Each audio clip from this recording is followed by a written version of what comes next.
Welcome to the next episode of the Assembly Line podcast, the place where industrial businesses come to tell their story and give you the tools you need to become an authority within your industry. Today, we're excited to be joined by Gary Sheader, Managing Director at the Manufacturers Alliance. Gary and his team are a driving force for manufacturing leaders, offering support and growth at the heart of our economy. The Manufacturers Alliance has been the cornerstone for owners and managers in the industry since about 2013, providing peer support groups, leadership training, and hands-on support that truly makes a difference. Gary, it's great to be joined by you today. How's it going? Very well. Yeah, as you know, Joe, no heating, hence the delay this morning. Unfortunately, we've had a ceiling collapse in our offices. But other than that, yeah, life's pretty good. Fantastic. That's good to hear. I'm sure it's been a stable part of the wardrobe recently. Gary, it's great to have you on, as I say. And if you could start off by just describing a bit more about your journey to founding and managing currently the Manufacturers Alliance, and also sharing a bit more about what inspired you to focus on this particular area of industry. Yeah.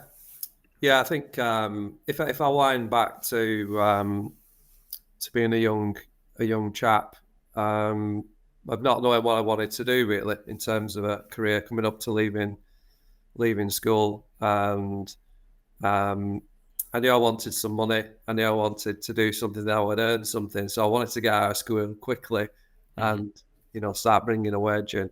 Some of my friends were doing YTS schemes then. And yeah, I started to look at apprenticeship programs and ended up, I suppose like a lot of young people do, they go where the dad works. So I went working for quite a large manufacturing company, BAE Systems, and was very lucky actually, because BAE Systems is an amazing apprenticeship. There's a lot of diversity. You get to see lots and lots of different parts of manufacturing. I didn't appreciate that at the time. You're just a young person. I was just quite happy bringing some money in, if I'm being honest. So I think I accidentally got into the career. I don't think hands-on making stuff was really for me. And yeah, first opportunity I got to get into training people or leading people, that felt more my thing really than being on tools and making things. So I've always loved the sector. I like the idea of having an output to something. Mm-hmm. You kind of commit to a day, a week, a month's work. It's good to see what you're making. But yeah, I think it was a bit of an accident really getting into the sector. But I've stayed in it. I absolutely love manufacturing. I've had an amazing career, which has been very diverse, and I do think that's what manufacturing brings. I think it's more than the widget making. There are so many options. I've just been lucky, really. I think from a personal point of view, lacking confidence, not speaking up enough. I think I've had mentors that have seen probably some latent talent within me that I couldn't see. Yeah, that they would say, "Put yourself forward for this," or share that idea you've got, it's brilliant. And I just think sometimes you just need that person in your corner who's going to give you that bit of encouragement and give you a bit of a nudge, because they can see it's amazing. It's like, they're brilliant, these ideas you've got, but so many people just hold on to them, don't they? They don't ever share them or do anything with it. A little bit like that person who's kind of waving the fist at the rubbish job. They also sit on their ideas they've got and never bring them to life.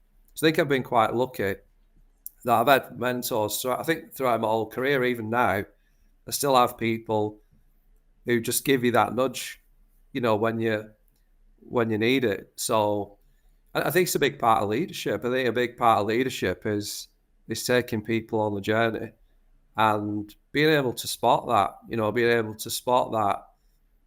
whether it's hidden talent or someone struggling with the confidence or whatever's going on for people. You have to take people with you, don't you? Someone who's just marching off on their own, it's not leading, is it? Yeah. Really, that's just a lone wolf who's doing their own thing. So, probably some of the lessons that I've learned have been from experiencing it in real life, really. So yeah, I think I've been lucky, which has led me to a career of autonomy. I think before I started the Manufacturers Alliance, I worked for a company called Gresham Office Furniture. I was given a huge amount of autonomy to help to change and improve the business. Given a lot of trust, and I just absolutely loved it. Spent 5 years with a company, just focused purely on improving performance, changing the culture, supporting the development of the business, and just got a real appetite for it. I mean, we'd made some amazing progress, but then it was, I want to keep doing this. But the company were kind of like, oh, we've done loads of this now. Can we look at something else? But I think I'd found my thing, and decided to, I didn't even know what it was, decided to become a consultant. I hadn't got a clue what that was going to look like, but I just knew I wanted to go out in the world and carry on this, helping people with, improving things that, ultimately improve the performance of the company, help to change the culture. So I did consulting for a while. And then there were two worlds that met for me. I think I've always been someone with good morals. I think I've had a good upbringing, and I met someone who lost the daughter. So they lost the daughter to a congenital heart disease, and they needed some help, and said, could I help with something? I didn't know what that would be. The only thing I could think of over the few years I've been doing some consulting, I've met a few manufacturing companies.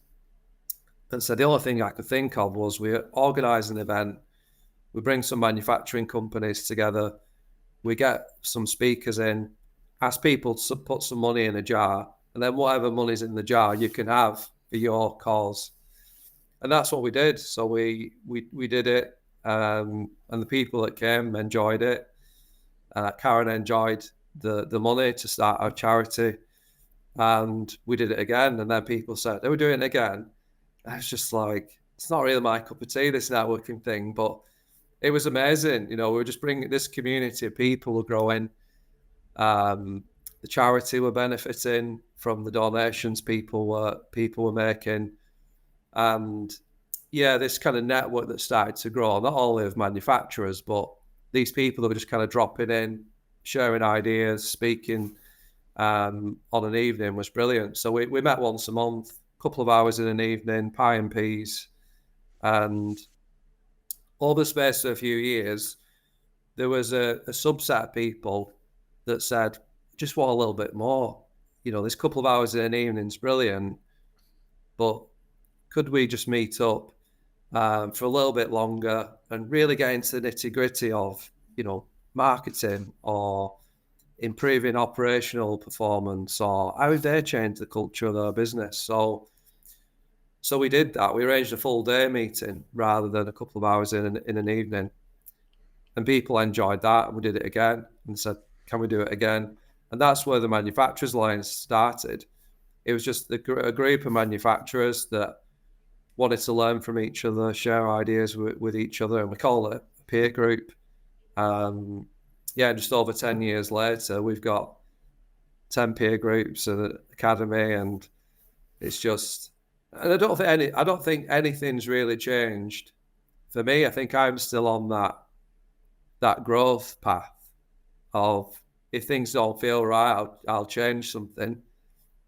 So, and still keeping good people around me where I get the mentoring, and luckily now I get that from within my own team as well. Sometimes mentoring from at the sides of you is good as well. That people can be open. Yeah, that's really, really inspiring. I think when you put that 5, 10, 20, 30%, that extra that others are not willing to put in, that's when you start to see like really good things happening, which is obviously what you've done. And I think going back to what you said earlier about the importance of mentorship, I think that's something that we would have really appreciated probably in the early days of the business as well. because I think it's really helpful for two reasons. So one reason is obviously what you said, giving you that extra push when you have those ideas, when you want to do something. But I think the other really important area that they can help with is if they point you in the right direction. So you could have these ideas, you could have that willingness to do something, but if you're walking in the wrong direction, then that's just wasted time. So yeah, I think that's both of them are really important. Yeah, I think they're working hard a bit as well, Andreas. Yeah, I think sometimes if you point it in the wrong direction, but just knuckling in and driving hard, it's not good, is it? Some people say you need to work harder, but working harder in the wrong direction for you on the wrong stuff, it isn't really helping. Absolutely, exactly that. I think sometimes it can, in fact, if you're working harder in the wrong direction, you're probably getting further away from where you should be heading, which then makes you want to go back on your ideas less, because at that point you've spent so much time on something, so much effort. So yeah, I mean, that's a really interesting, I think, a really interesting thing that we all see in business. I'd be interested to hear more about how you're, I suppose, integrating young people within the world of manufacturing, because I think obviously the concept of mentorship, although we almost mentioned their peer-to-peer mentorship, for the most part, it's ensuring that people that have high levels of experience within a particular skill set or industry or space can make sure that they're passing down that knowledge and expertise and experience to people that are younger and maybe in their position 5-10 years ago. So what do you think that businesses can be doing now to encourage young people to be entering the sector, and not just young people, but a diverse range of young people at that? Yeah, it's something that that I put out there to our customers. This particular question, because it's appeared a few times in the last few weeks, which it does feel like a bit of a calling, if I'm being honest, that he keeps kind of popping up on my desk for some reason, which suggests I should be doing something about it. So some really interesting feedback from our customers on what they're doing. So I would say early stages, we need young people, a really young age, to at least have it on the radar that manufacturing is there as an option, as a potential career, and it might not be the career for them, and they do something else. But if it's not even on the radar, then we're gonna have a problem. So there are skills fairs, science fairs that children can attend from a young age, which are really helpful. Professor Brian Cox is heading up a project which is supporting schools with that, which is absolutely amazing. And they make it really experiential and exciting, making rockets and things that are going to get young people excited and want to actually show up and get involved in it. So I think getting people involved at a young age. Some of our customers go out and speak in schools, which helps to plant the seed. But their ultimate goal is to get the young people into their businesses to come and see what we do. So the outreach into schools is useful, but it's not job done. I've been and spoke at a school last week, and hopefully one of those kids will come and join my business. The kind of next phase of that is, let's get those kids into the school, from the school into our business, get them to see what a manufacturing business actually looks like. So rather than, maybe some of the, the way the press presents it isn't great. They don't really share many good news stories on manufacturing, which there are a lot of good news stories every day. So actually getting people into that environment to see it is, I think it's not only seeing how things are made, which is just amazing when you just become like me, you become a real geek. Like once you've seen how stuff's made, you're looking on the desks and wherever you are, you're kind of looking at stuff and you've seen how it's been put together and you're boring people with your stories on how stuff's made. And then I think kids love that. There's an innocence about young people that they do actually enjoy seeing how things are put together. So then getting them into the environment, but then there's the actual diversity of roles that are available. So beyond the stuff that we make here, there's also the creative people in the business. There's the designers. There's the people who are purchasing all the materials. You know, it's like some kids, they like playing shop, don't they? So they just like sitting behind a till and getting you to buy stuff from them at a young age. Naturally, it's like, where have they got this from? You know, they're like 4 years old, and they're like, come and buy all this stuff from me, Dad. I've got all this stuff lined up. Yeah. You want to be a purchasing manager? I get it. It's like it's there. It's like at a young age, there's some of these like skills developing. So I think it's just connecting young people's like passions and talents that they've got and aligning that with the stuff that's here within the manufacturing world. And with tech now, a lot of young people want to get into, you know, technology companies, and that is a rapidly growing area within the manufacturing space. Not only manufacturing the actual tech, because someone's got to make it, but you know, bringing technology into the manufacturing world, it's here. To me, they're the two worlds that where it's like this perfect storm, really, that could happen now. And that's lots of young people want to get into kind of technology and digital, and manufacturing needs a bit of a nudge on, come on, let's accelerate the journey with all this stuff.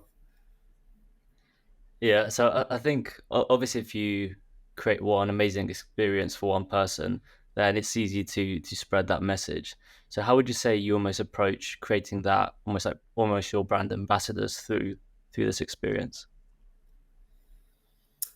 I don't think we don't do enough of it at the Manufacturers Alliance. I think our customers do, but that's probably an opportunity for us. I think I've realised over the last few weeks that we could be creating some kind of collaboration. You know, I think we're collaborating on, you know, improving leadership, you know, improving performance within the manufacturing companies. But I think we could move out a little bit more to out on the fringes, like how do we attract more young people into the sector? How do you accelerate our adoption of technology? So I think there are probably some things that we could create some pockets around that we could, I think better support that. So yeah, I would say our customers are doing a lot. And some are absolutely amazing, and they're doing the lion's share of it, really, for a lot of the sector. I think we're quite lucky that we've got some people who are banging the drum for manufacturing, but not enough of us are doing it. Is a bit of an issue, I think. Yeah, interesting. I mean, similar to yourself, neither Andreas nor I were planning to go into the industry. We were not planning to move in this direction, but it was almost happenstance that very early on in the agency's life, we started working with a couple of quite industrial businesses, a couple that were in manufacturing. And whenever we sort of stepped foot in their factories and their warehouses, and we saw the whole process of things going from raw material to end product, and almost just the buzz that was in that environment was really quite profound, and then drove our direction moving forward. I would say at that point, we also felt very out of place. And at some points, this probably isn't the most part, but at some points, I think we felt unwelcome within the industry. It was almost like it's quite a difficult place to get into as a young person. Yeah. And that's not necessarily as a prospective employee of the business, but as a potential service provider. And maybe we approached it in the wrong way initially. Maybe we didn't sort of build those relationships as effectively as we could. But it gave us this almost challenging dynamic of, we know we can provide so much value here, but are we wanted? Are we going to be welcomed into the space? And over time, obviously, it became much less of a problem. But initially, it did feel like a challenge, to be honest. So what made you feel unwelcome? What were some of the early things that you thought, this isn't for us really? Yeah, I think it was just it almost felt slightly cold. Some of the conversations that we would have about the topic of marketing within, and it would even be the case of one of the board members really, like, they came to us and they said, we want to do this, we want to drive it forward. But then there was maybe a couple of other members on the board who were completely against looking at any of these modern approaches within the business. And maybe these are just a few examples of where we've had a couple of things pop up. But I would say that, as I say, now when we've got much more experience and much more, I suppose, many more case studies within the sector, it's become much less of a problem. And I think things have moved on over the last sort of 3 to 5 years. But just initially, I think it was those types of challenges that we came across where maybe there was a couple of board members that were slightly older, they'd exited the business already, but they were still taking those quite prominent seats, and they just didn't see the value in it. Therefore, that was almost disseminated throughout the full organization, from the rest of the management team to sales not being receptive to it. But yeah, maybe it's just our personal experience, but I thought it was potentially worth mentioning. Well, I think when if you're a pioneer, a trailblazer, if someone who's out there and you're going out early in front of everyone else, and I would say this applies to, we want a more diverse manufacturing world. So we're going to bring people in that maybe, we don't see a lot of, certain types of people. We need more females in manufacturing. Mm-hmm. We've got to embrace disabilities more within manufacturing. But I think on the flip side of that, if you're the newbie who's coming with the new thing, whatever that is, I think we've also got to accept that not everyone is going to be sure what that is, and it's going to need educating. Yeah. And I suppose I've just got used to it now. I've always been weird. I've always looked odd, sound odd, done the odd things. So I suppose I'm just used to people saying, "Oh, the weirdos here," and that's just fine. It's like, so I meditate every day, and I'm starting to introduce this in, with our customers. And obviously, you get some people who raise their eyebrows. What a load of nonsense! He's losing the plot, this guy. People have been doing this for thousands and thousands of years. I've not invented meditating. Yeah, exactly. It's a good thing, and it helps me.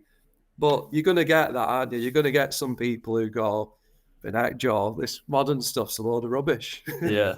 That's such a good point. And I think it's something, when you look at almost like the bell curve of adoption, I still feel like we maybe are in that sort of early stage adoption where maybe it's moving towards almost more sort of mass adoption now into many of these more modern approaches, or at least buying into the ideas of them, at least.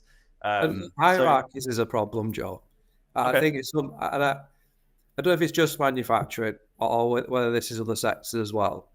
But there's this perception that the older you are, the more intelligent you are. Yeah, absolutely. Which I really don't agree with. I don't necessarily feel that age means someone's more intelligent or they've matured. Someone that I used to work with, Phil Brown, used to say to me, when anyone ever said to him, "I've had 30 years experience of this," he used to reply and say, "You've had 1 year's experience that you've repeated 29 times." So I think that, I don't know if that's just in the manufacturing world, but I get it. I do. I totally understand where you're coming from. That how could someone your age tell me, how to run my business? And it's like, well, I think you'll find that they can. Yeah, you've got to be open to that, haven't you? You've got to be open to new ideas coming in. You do. I think that's some really interesting points out of that, Gary. To be honest, there's some really quite interesting trends, and I think, of course, it's not just manufacturing that these things happen. I think it's across the board. There's challenges within different industries, and different industries at different points in their kind of time and progress. But yeah, I think there's some really, really interesting stuff there. I'd be interested to hear in terms of like how companies can actually almost present themselves now. Do you consider it important for these kind of manufacturing, these industrial businesses to be developing an online presence to build relationships with younger people? Are there other ways that people can be doing it, as you mentioned, in schools? Be interested to hear your thoughts on the digital side of things. Yeah, this came up. I went to the Women in Manufacturing conference a couple of weeks ago, and the call it like the manufacturing brand has got some work to do. So I think some of the examples were around the images that are still used by companies on the websites, or if you Google anything related to manufacturing, sometimes the first images that come up, they're not really representative sometimes of the reality of what's happening in manufacturing because they're stock images. But it's also not attractive to, if on your website is just all men, and they're all men, they're all white as well, then if I'm female or I'm not white, then am I going to be welcoming a business that looks like that? Now, it might be a really high-tech manufacturing company and all your images are fantastic. Yeah. And I don't mean that just from an attracting talent. That could also put customers off as well. That if you're not diverse, then that could be an issue for potentially some customers, suppliers, and potential future talent. So I think we've got some work to do on the overall brand within manufacturing, which is from a people perspective, but also what is the look and feel, like how things are made have been some of the amazing TV programs that have been on recently, but they're usually big brands that, they're usually big consumer brands that are, letting people into the factories. But as SMEs, we've got to do more of that, through channels, whether that's from a attracting customer perspective. I think LinkedIn is obviously a great platform for a lot of manufacturers, but you've got to go where your customers are, haven't you? Yeah. And if they're on TikTok or they're on Instagram, then that's where you've got to have a presence. And same with the talent that you want to bring in. Some will be posted on Facebook, but I think for a lot of young people now, they're not on. They don't really use Facebook. They see that somewhere for the parents to kind of share pictures with the friends. So I think it's just making sure that what you're posting. What is your brand, and where should we be presenting it for, our market, our customers, but also potential talent. Yeah. I think it's interesting what you touched upon there, almost like a little bit on the risks of almost not doing that. So I'd be interested to hear, if these SMEs are not willing to put their brand in front of, prospective customers or even the future employees that they want to have, what's almost the risk for the industry in itself? Well, the risk is we don't have an industry. So that the risk of not having an industry is because we won't bring the future talent that we need into the sector, and the market might be there and the opportunities might be there, but if we haven't got anyone to do any of the jobs, well then, we're not going to have a manufacturing sector. So I think that's a big part of the risk.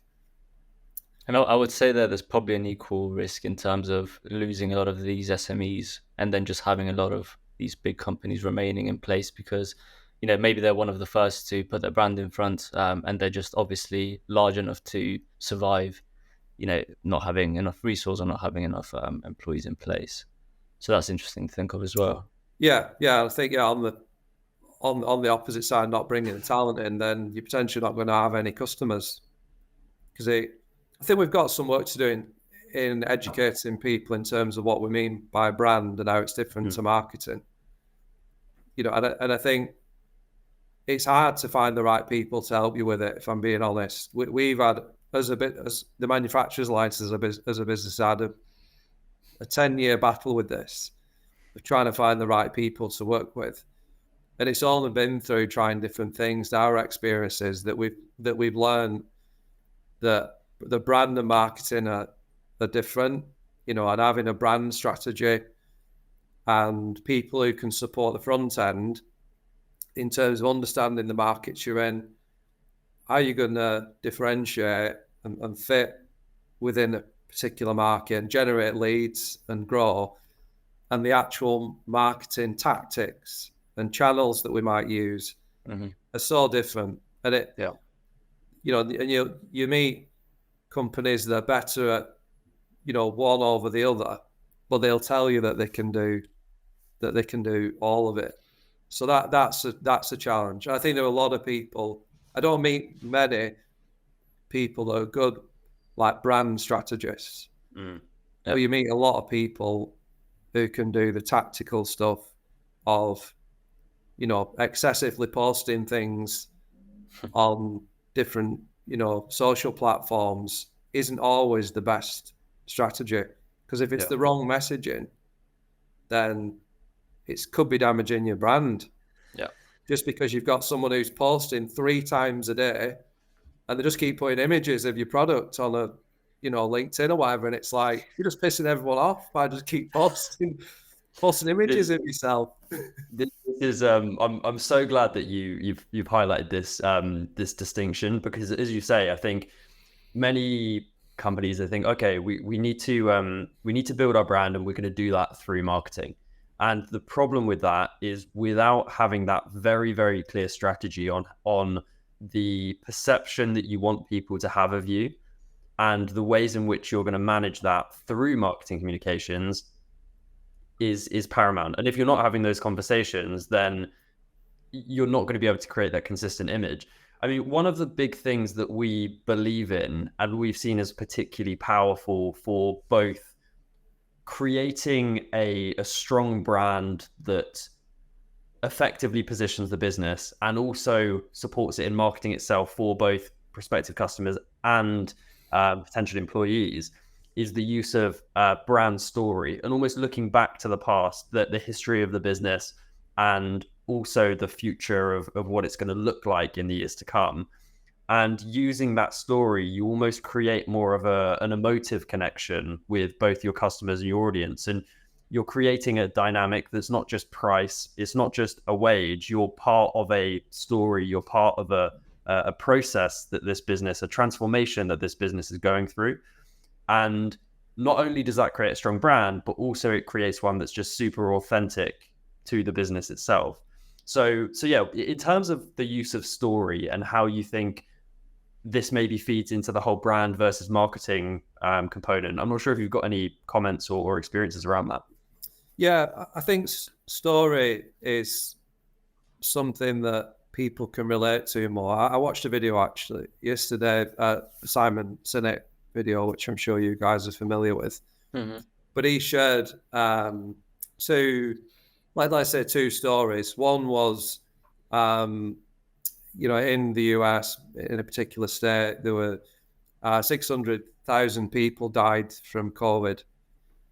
And then he shared a story about a young girl who was on her way to university.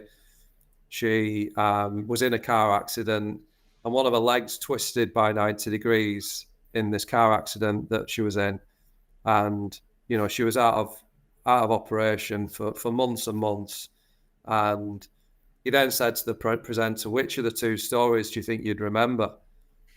And the presenter, I mean, I'm kind of summarizing, but the presenter said, obviously the story about the girl whose, leg was damaged.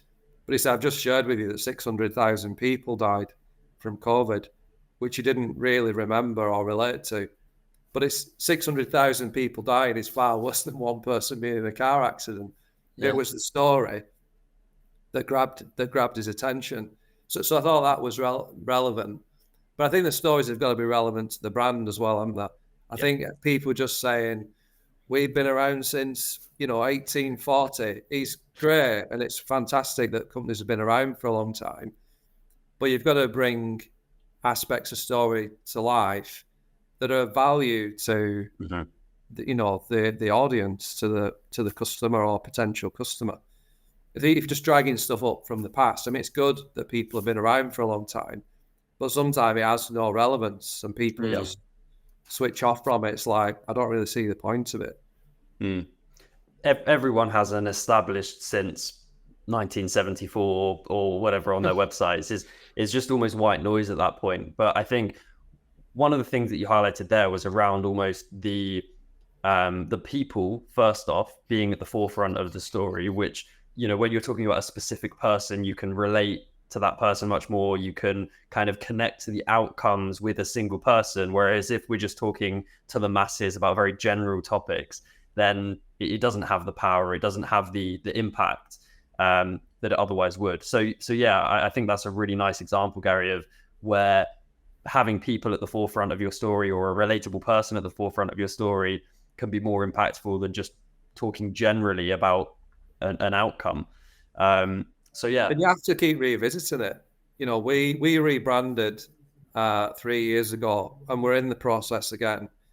And yet, to keep yourself relevant, particularly in times of change like this, where things are shifting quickly, you have to keep revisiting your brand.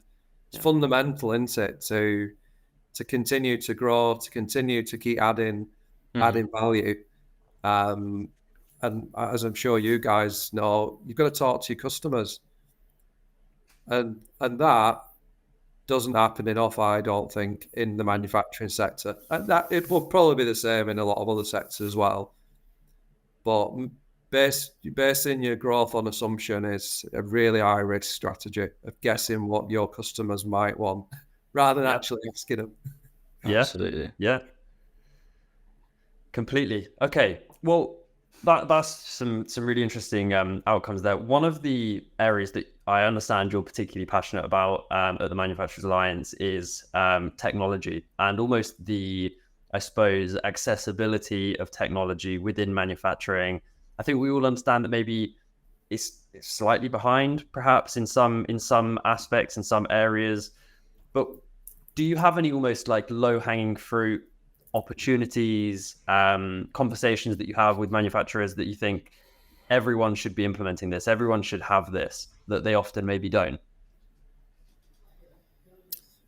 Yeah, I think it's the importance of data, I would say. So I think every business, whether you're a manufacturer or not, should base your decisions based on facts and good data. So I think the opportunity within manufacturing, and I'm gonna name drop one of our customers, which I'm sure he'll be fine with. But Ian at Pallet Tower, he's just he's a genius, and he's a kind of modern day Einstein, really, in the tech world. And what he's done for his business, I just think is amazing. So he's used the whole Microsoft suite, and in particular Power BI, to create dashboards for his company. So whatever people need a view on, and that'll shift and change depending on where the business is at current time. But they have always constantly a really clear view on real-time data on this is how our business is performing today, right at this very minute. And that has led to phenomenal improvements in their company. It's not a new thing. Manufacturers for a long time, quite a few decades, have been pushing for better data, and it's often on scraps of paper on a board, and there isn't anything wrong with that. I think having good data is key. But I also think we've got tech opportunity here now that cuts out a lot of the someone counting something, write it on a board. We can actually plug into this stuff and get it so it appears in real time on dashboards. So I think if there was I'm calling it low-hanging fruit. I mean, it kind of isn't, because it's hard to implement. But at the same time, it is. I mean, we're all using Microsoft, or most of us are. We'll be using some aspect of it. So that's an example that I think is absolutely brilliant. Anyone who wants to see that being done really, really well, I'd always point them towards Ian, because he's done he's done an amazing job. And another piece of tech that we use that a lot of our customers start to use as well is Trello. So, you think you can go so far with Trello for free. I'm not sure. I'm aware of anyone who actually pays for it. I don't know how they make any money, but it's brilliant. It just terms of getting things organised. If you're not whole hog with an amazing ERP system, I think Trello's a good middle ground of organising orders, or even, managing your pipeline of new business coming in. Yeah. So, I mean, there's loads of tech out there, but I would always base it on where is it we're trying to get to. What are our goals as a business? What are our aspirations for the future? And how might tech help us? I think sometimes governments will look at, what should we fund? What should we create some grant funding to help, a particular sector with? And then people like swarms of bees around it. It's just kind of, there's some free stuff here, let's get it. But it might not be right for your business. Just because it's free doesn't mean it's going to be good. Obviously, you were mentioning some interesting thoughts around what we called as low-hanging fruit, but I think effectively the concept is that people can't change what they aren't measuring. They need to be measuring things in order to be able to change and move in different directions, to know those future decisions are, again, like we said at the beginning of this conversation, moving them in the right direction rather than, around a roundabout. So that's really interesting. And it's interesting to hear that case study that you've almost identified there. Like we asked about the branding and the marketing, like what implications do you see for businesses that aren't maybe looking at this?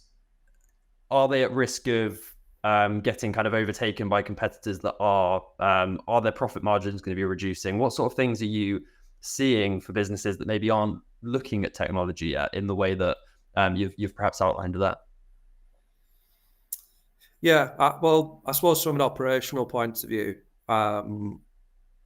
I was at an event at the AMRC about 6 weeks ago, and Siemens were presenting, and they were presenting the factory of the future, which was no people. So there wasn't a single person on this factory floor, and everything was automated. And Alan Norbury that was presenting said all the technology is available now for this to happen today. So, we're moving towards light-side manufacturing, where, all the way from raw materials through to finished product, we could do without people. Now, that's probably going to mean some capital investment to create that. But it's also going to mean probably some better margins as well for people in moving people into slightly different roles. So rather than having labor-intensive jobs where you need lots and lots of people to do it, people would move into roles that are probably more attractive, actually, better paid for people. So there's a risk there, and that feels like the way the world is moving. I don't ever see it being there's no one in any factories, because I think there'll always be a need for people. But I think technology and automation is moving that way, where it is going to reduce a lot of the need for people with some operations. Mm-hmm. But I think from an external perspective and perception of the brand, if other people are doing it better than you, the way that I heard this presented was celebrated the 30th birthday actually this week. A company called Banana Moon clothing based over in Leeds. So Alex Grace, the way that he talks about it is he has an imaginary double. So he thinks of someone who's running the same business as him and thinking about the moves that they might be making this week, this month, this next 12 months. There's just a little bit of competition for himself, just to keep him on his toes. That, what if this double that he's got brought in automation, or did a certain thing with the brand, how that might affect our business. I thought it was an interesting way of looking at it, that I suppose look at it from his perspective, but there's lots of equivalents of us as well, isn't there? You know, intelligent people running Yeah. businesses that could quite easily grab hold of some of this stuff, couldn't they, and start making it happen. That's the risk, isn't it? No one wants to be the first, because then, you know, you make all the mistakes. If you're not slowly, you know, following behind that, and you're late to the party, then yeah, how are you going to be keeping your doors open? Do you know what? I really like that as almost like a thought exercise. I think that's a really interesting like thought exercise that's so accessible. Like everyone can get a piece of paper and they can think about, what is Joe Stallion doing this week in a parallel universe to move their business forward versus what we've done. And I think, you know, there's no end of different things that you could write on that list, different versions that are looking to achieve slightly different things. And I really like that. I think that's something that I'm going to do. Go for it. That's It's a like good takeaway. scenario planning, isn't it, really? Yeah, it is. It just feels like a really quite fun and engaging way of actually doing it, rather than it just being almost like a strategic business workshop that we would all just kind of sit through and do anyway. So I like it. I think that's really nice. I appreciate you for sharing that, Gary. Okay, so just sort of almost circling back to LinkedIn for a second, because I know that you've mentioned it a couple of times, and I know as a business you have a presence and a focus on the platform. I'd be interested to hear, like, how do you suggest manufacturers potentially start almost even looking at LinkedIn as a place to build genuine connections, share expertise, and even just find out more and follow people like yourselves on the platform? How do people get started in that space? Yeah, it's a good question. How do you get started? So I always set a challenge. This is, what will it be? Nearly 2 weeks ago. So the Women in Manufacturing event that I attended, the challenge was the 100-day challenge of posting. This is your own personal brand. So on your own personal page, posting something every day for 100 days, which, like I usually do, like when people say, do you want to raise some money for charity? I'll say yes. And then I go, what? Why have I just signed up for? So I said I would do it. But my immediate thinking is, like, what am I going to post? You know, how am I going to find something every day to share? But I do. You know, I like, from this conversation, I'm sure there'll be something from this, Joel, that it'll just get my wheels turning, and I'll just think, I'll just share something on that. I might repost something else, you know, people are sharing, or it can be anything, can't it? But I think it is about being authentic more than anything. I think authentic personally, but also authentic as a brand. Don't start sharing things that are not you. You know, it goes back to that brand and the essence of the brand, because you get found out, don't you? Yeah. You know, it's like if you're sharing images or come and work for us, we're this type of business, they soon find out you're not. It's like, just be authentic. You know, that's all I can do. For me, it's all the manufacturers' lines do. But, you know, I think that's the only way for me. Just get started, is just be yourself and just post things that are of interest to you. There's always people, aren't there, that are out there that will show your view on something. Yeah. And I think that's what I've done so I started on LinkedIn, I don't know, 12, 14 years ago. You know, that's all I've done. I used to use Twitter, I don't anymore. But I just used to post things that are of interest. And before you know it, I'd say 90% of my network has come from LinkedIn. Yeah. Just from that, you share some stuff and someone sends you a request to connect, and they go, do you want to have a chat? And some of them, they don't go anywhere, and others you go, do you know what? It feels brilliant, let's meet up again and do it. Yeah. Let's do it again. So that's the other thing I could say, really. I don't have anything specific people should be sharing, but everyone's got things they're interested in, aren't they? You know, just start posting really about that. But people are looking for jobs. I mean, this is something that came up recently at an event. Like particularly for young people, they use they use this computer and they'll search your website, but they'll go beyond that. They'll go on who's the leadership team. Let's have a look at their profiles, not only LinkedIn but Facebook, wherever they're posting.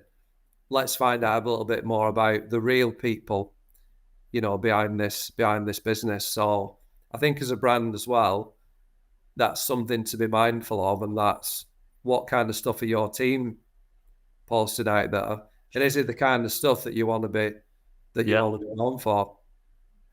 Yeah, I couldn't agree more. That's really interesting, and it all, you know, we're so used to like consuming loads of content now that it's so easy for us to just see something at a glance and know, you know, is that real life? Is that authentic? Is that someone being true to themselves, or is it someone trying to be someone else?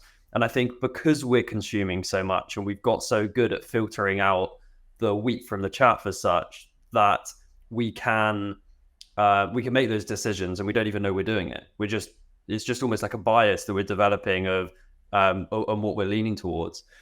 Final question for you then, Gary, and this isn't something that we've discussed before, and it's not something that we kind of wrote down, but I'm really interested to hear what you are excited for over the next 3, 5, 10 years within the manufacturing industry. What is keeping you here? What's keeping you excited? And what's keeping you waking up in the morning to run the manufacturer's lines? What's keeping me excited? I think it's the people first and foremost. I think I have the privilege of working with the people that I do. So I think we have an amazing team here at the Manufacturers Alliance, and we've got fantastic customers. And all the things that I'm sharing, really, 99% of it I've stolen from other people that are customers of ours. And that is amazing to be part of this community where people are just openly sharing about Ian. There's lots and lots of people that have helped me prepare for this and sharing things they're doing for young people. You know, Rachel at JJ Smith shared lots of ideas, John at AirTech, Catherine at Osakawa. There's all these people who've said, oh, there's all this stuff we're doing. So, and I love that. I love being around people that are just really authentic and open and quite happy to help other people. So I think we've got a great community. But I think out in the wider world of manufacturing, I'm excited about the challenge. I think the challenge of climbing the rankings, you know, recently gone from 9th to 8th in the world, which is amazing for this tiny little island, isn't it? So I think keep improving manufacturing. I think we need to raise the bar in terms of government attention and getting more support for manufacturing, having a clear industrial strategy. I think as a country would be really, really helpful. Because other nations do, you know, they get behind the manufacturing sector, but for some reason we don't. We just keep flip flopping as we change governments. So I think that would help, but whether it's there or not, I think manufacturers will pull it together with or without the government support that's needed. So I think the driving of the growth of manufacturing will need tech. You think it will obviously have to play a big part in that, improving the brand, you know, which I think is partly tech, but partly not, and making sure that we've got the skills and the people to make it happen, which feels like we've got a huge opportunity to make it a more diverse environment, the manufacturing sector. And I think that's really exciting I think just dropping yourselves into circles of people that you don't normally spend time with is frightening at first. And I think, as I was saying earlier, because I'm an oddball and I've always been a weirdo, I'm kind of used to whatever circle I'm in, I'm the odd one out. So I'm pretty used to it. But I think it's exciting to learn from other groups of people that we're not normally involved in. So I think the future's looking great, but it's one that's going to have to be collaborative, and it's going to have to be one that is considered in terms of people's well-being as we grow. Because a lot of the changes are going to affect people, aren't they? Yeah. You know, the changes in tech and roles are changing quickly. So we need to look after people as well and through the journey. So I think we've got a really exciting few years ahead, Joe. Yeah, and hopefully we embrace you, Joe, in the community, and you don't feel like you're not welcome. I'm sure that's no, absolutely. I mean, I think I completely agree with all of those, and I'm equally excited for what's to come. I think over the next few years, there's some really exciting conversations, some really interesting people, and I come back to what I said initially about the stories to tell. Like for me personally, there's just so many interesting people within the industry that have these ridiculously impressive experiences and stories and problems that they've solved. And that is one of the keys to building these really attractive brands for me, because young people, they're attracted to story, they're attracted to kind of the nuances of that rather than just I want a paycheck at the end of the month. So I think Gary, another thing as well is the sustainability of all of this. Obviously, manufacturing plays a part in adding to the carbon footprint. So I think that presents a lot of opportunity. I think we do have a lot to learn in manufacturing about having a net positive footprint as opposed to a negative one. And I think that drives innovation. I think as you're saying, Joe, young people are attracted to stories, a real cause, but hopefully the challenge of, okay, there's a job to be done here, but how do we help manufacturers become more sustainable? How do we help manufacturers embrace technology? I think that's the opportunity for younger people coming into the sector. And you're always going to get miserable older people who say, get your hair cut. What are these clothes you're wearing? That's been going on forever, hasn't it? Yeah. Across the board as well, I think. Like it's all of these things that we're mentioning. Obviously, we're talking about them in the context of manufacturing, but it's relevant and present across the board at different points in time. So yeah, I really appreciate you joining us for the conversation today. Incredibly insightful, really useful, and I think we touched on a number of areas. I'd really like to just always open up the floor to yourself. Where can people find out more about the Manufacturers Alliance? Where can people connect with you on LinkedIn, and anything else that you'd like to kind of highlight to finish up? Yeah, I would say LinkedIn is probably the best platform for us, to find out more. But I think if there are manufacturers out there that like what they hear, they're kind of down to earth, they like learning and growing with, in a collaborative way with other people, then get in touch, really, because that's what we're about. We're not for everyone. There's lots of weirdos like me in our community. So it's not everyone's cup of tea, but we have an amazing community. But thanks for the invite, John, and thanks for your questions. I think really considered, in your approach. I think you've prepared some brilliant questions to stimulate my thinking and force me to prepare for it. So thank you. Appreciate that, Gary. Brilliant. Well, it's been good to have you, and I hope to speak again soon. Cheers. Thank you, John.